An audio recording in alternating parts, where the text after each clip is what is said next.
Project Search. Hey y'all, it's Danny again.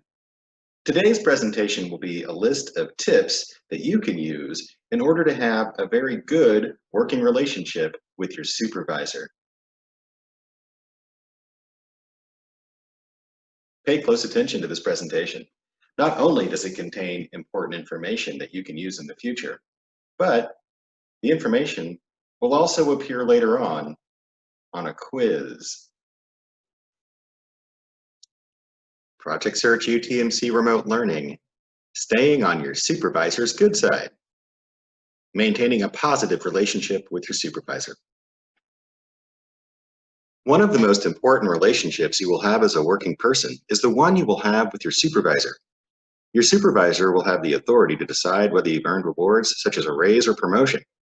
Your supervisor can also issue disciplinary action such as verbal and written warnings, suspensions, and even termination if they believe you have violated workplace rules or have not performed your tasks properly. You should always do your best to remain in good standing with your supervisor if you want to be as successful as you possibly can. This presentation will provide you with several tips on how to remain on your boss's good side. Pay attention. One day soon, you will need to apply this information at a paying job.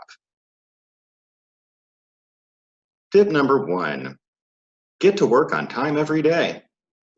Getting to work on time every day will demonstrate to your supervisor that you are reliable and that you care about the success of the company or organization. This is one of the most straightforward things you can do to stay on your supervisor's good side. It will show that you are responsible, reliable, and trustworthy, all the things that a supervisor wants to see in their employees.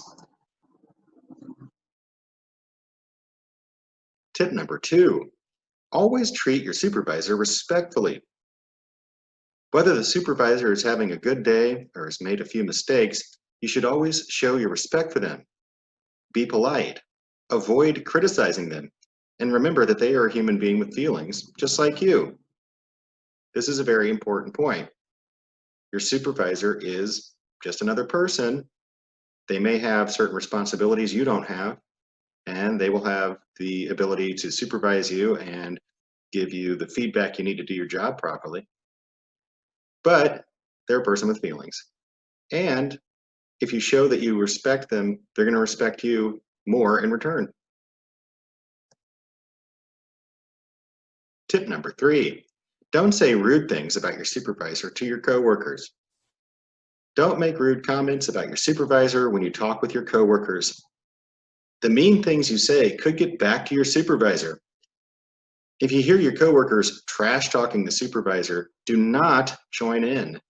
Take the high road. Use your empathy. You wouldn't want people saying mean things about you behind your back. Tip number 4, don't ask questions that are too personal. It's about boundaries. When you talk to your boss, keep your comments and questions focused on the workplace. You don't need to know how the supervisor's love life is going, whether they are in perfect health, or how much they weigh.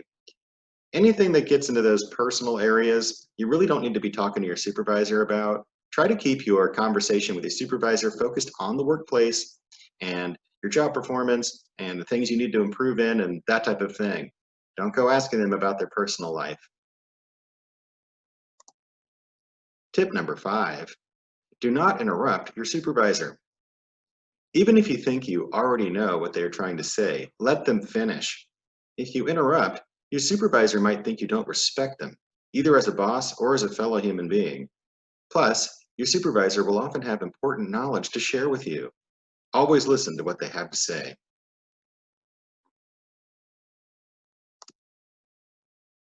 Tip number 6, take responsibility for your mistakes. When you mess up, admit it. Your supervisor will admire your integrity. Plus, when you admit you made a mistake, you can seek advice from your supervisor about how you can fix your mistake and avoid making it in the future. This is definitely the best way to go when you make a mistake. Don't try to blame others.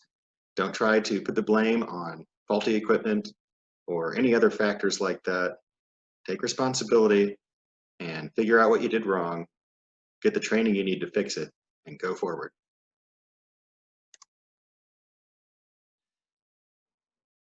Did you understand the tips in the presentation? Do you have any ideas to add to the list of tips you just learned? Be ready to share your questions and comments when we get together.